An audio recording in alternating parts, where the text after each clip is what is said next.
ধানমন্ডির উদ্দেশ্যে এই মুহূর্তে যাত্রা শুরু করেছে আওয়ামী লীগের প্লাটিনাম জয়ন্তী উদযাপন উপলক্ষে যে আনন্দ র্যালিটা, এবং সেই আনন্দ র্যালি থেকে আমরা আপনাদেরকে সরাসরি যুক্ত করেছি এবং দেখানোর চেষ্টা করছিলাম আজকের এই কর্মসূচি থেকে। এবং এটি ইঞ্জিনিয়ারিং ইনস্টিটিউট থেকে ধানমন্ডি 32 নম্বরের উদ্দেশ্যে রওনা হবে এবং এখান থেকে হচ্ছে কেউ গাড়িতে কেউ পায়ে হেঁটে স্লোগানে মুখরিত করে রেখেছে। এবং ইঞ্জিনিয়ারিং ইনস্টিটিউট সামনে থেকে হচ্ছে তার এটি ধানমন্ডি 32 নম্বরে বঙ্গবন্ধু যে ভবনটি রয়েছে এবং যে স্মৃতি বিজড়িত যে জাদুঘরটি রয়েছে, এবং সেখান থেকে হচ্ছে তাদের এই কর্মসূচি পালন হবে। এবং সেই কর্মসূচি বাস্তবায়নের লক্ষ্যে আজকে একটি সংক্ষিপ্ত সমাবেশ হয় এবং সেই সংক্ষিপ্ত সমাবেশে প্রধান অতিথি হিসাবে উপস্থিত ছিলেন আওয়ামী লীগের সাধারণ সম্পাদক ওবায়দুল কাদের। এবং প্রধানমন্ত্রীর নির্দেশনায় আওয়ামী লীগের প্লাটিনাম জয়ন্তী উদযাপন করছে দলটির নেতাকর্মীরা, এবং ঢাকা মহানগর উত্তর এবং দক্ষিণে আয়োজিত আজকের এই সুবর্ণ প্লাটিনাম জয়ন্তী উদযাপন করা হচ্ছে। এবং সেই উদযাপন উপলক্ষে সিনিয়র নেতৃবৃন্দ যারা রয়েছেন, ঢাকা মহানগরের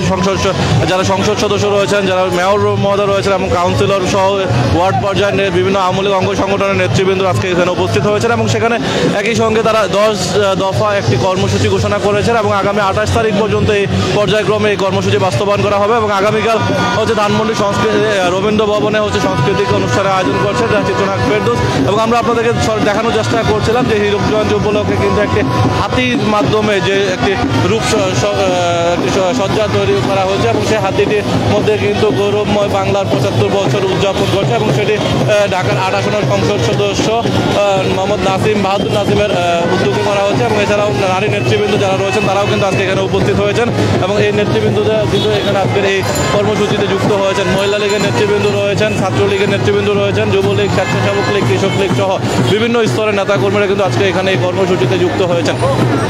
এবং আমরা দেখছিলাম ইঞ্জিনিয়ারিং ইনস্টিটিউটের সংক্ষিপ্ত সমাবেশ শেষে ধানমন্ডির উদ্দেশ্যে আনন্দ র্যালিটি যাত্রা শুরু করে এবং সেটি শাহবাগ হয়ে এলিফ্যান্ট রোড দিয়ে মিরপুর যে ধানমন্ডি যে সাইসলেপ হয়ে মিরপুর রাস্তাটি হয়ে ধানমন্ডি কলাবাগান বাস স্ট্যান্ড হয়ে কিন্তু ধানমন্ডি 32-এ গিয়ে শেষ হবে। এবং সেখানে হচ্ছে তারা একটি সংক্ষিপ্ত বক্তব্য সমাপ্তি ঘোষণা করবেন। এবং এছাড়াও কিন্তু বিভিন্ন স্তরে যারা নেতৃবৃন্দ রয়েছেন তারাও কিন্তু আজকের এই কর্মসূচি বাস্তবায়নের লক্ষ্যে বিভিন্ন উদ্যোগ নিয়েছেন এবং প্রত্যেকটি ওয়ার্ড পর্যায়ে নেতাকর্মীরা এবং যারা সংসদ সদস্য রয়েছেন তাই সেই পর্যায়ে নেতাকর্মীরা কিন্তু আজকের এই অনুষ্ঠানে যুক্ত হয়েছেন এবং তারা আজকের এই কর্মসূচিতে বাস্তবায়নের লক্ষ্যেই কিন্তু তারা কাজ করছেন। এবং সে ভিন্নভাবে তারা উদ্যোগ গ্রহণ করেছে এবং কেন্দ্রীয়ভাবে হচ্ছে তারা প্রধান যে বিষয়টি রয়েছে সেটা হচ্ছে যে 23 তারিখে যে আওয়ামী লীগের যে প্রতিষ্ঠাবার্ষিকী উপলক্ষে সকাল 7টায় বঙ্গবন্ধু স্মৃতিতে হচ্ছে পুষ্পস্তবক অর্পণ মধ্য দিয়ে হচ্ছে সেটি আনুষ্ঠানিকতা শুরু করবে এবং বেলা 2টার দিকে সরাদ উদ্যানে তাদের এই কর্মসূচি ঘোষণা করবে। এবং দেশের সবচেয়ে প্রাচীনতম যে দলটি রয়েছে বাংলাদেশ আওয়ামী লীগ এবং সেটি 75তম প্লাটিনাম জয়ন্তী উদযাপন করছে এবং সেই উদযাপন উপলক্ষে আজকের এই আনন্দ র্যালিটি অনুষ্ঠিত হতে যাচ্ছে। এবং সেই আনন্দ র্যালিটি শাহবাগ মোড় ক্রস করে কিন্তু তারা সায়েন্স ল্যাব হয়ে ধানমন্ডির দিকে অগ্রসর হচ্ছে। এবং সেখানে সংক্ষিপ্ত সমাবেশে তারা ওবায়দুল কাদের বক্তব্য রাখেন এবং সেই বক্তব্যের প্রেক্ষাপটে এবং সেই প্রেক্ষাপটে বলছিলেন যে আজকে দেশের যে ঐতিহ্যবাহী সবচেয়ে প্রাচীন পুরাতন এবং যে রাজনৈতিক সংগঠন এবং সেই সংগঠনে হচ্ছে আজকে যে 75 বছর উদযাপন করা হচ্ছে এবং সেখানে তারা তাদের দলের বিভিন্ন বিষয় কর্মকাণ্ড নিয়ে এবং দেশের উন্নয়নের প্রেক্ষাপট নিয়ে তারা কথা বলেছিলেন এবং বক্তব্য রাখেন। এবং এছাড়াও কিন্তু দলের অন্যান্য নেতৃবৃন্দ যারা রয়েছেন সিনিয়র নেতৃবৃন্দ তারাও কিন্তু বক্তব্য রেখেছেন এবং সেই বক্তব্যের মধ্য দিয়ে কিন্তু তারা তাদের এই কর্মসূচি বাস্তবায়নের জন্য সকল নেতাকর্মীদের প্রতি নির্দেশনা দিয়েছেন। এবং এখানে হাজার হাজার নেতাকর্মী কিন্তু আজকে এখানে উদযাপন করছেন এবং আজকে উপস্থিত হয়েছেন এবং সেই নেতৃবৃন্দরা মধ্যে দিয়ে হয়তো অনেকে রয়েছেন। এবং আমরা দেখছেন ঢাকা বিশ্ববিদ্যালয় থেকে ছাত্রলীগের উদ্যোগে কিন্তু একটি আনন্দ মিছিল বের হয়েছে এবং সেটিতে নৌকার আদলে কিন্তু একটি বিষয় কিন্তু তারা উপস্থাপন করেছেন।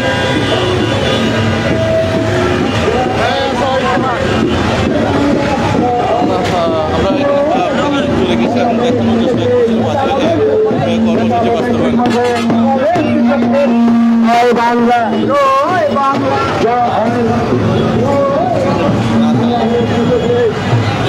এবং ঢাকা বিশ্ববিদ্যালয় শাখা যে ছাত্রলীগের ব্যানারে কিন্তু এবং সাধারণ সম্পাদক তাদের উদ্যোগে হচ্ছে একটি বিশাল আনন্দ মিছিল নিয়ে তারা বেরিয়েছে এবং সাথে দলীয় পতাকা সহ এখানে আমরা দেখতে পাচ্ছিলাম যে দলের সাধারণ সম্পাদক ইনান রয়েছেন এবং দলের ঢাকা বিশ্ববিদ্যালয়ের পক্ষ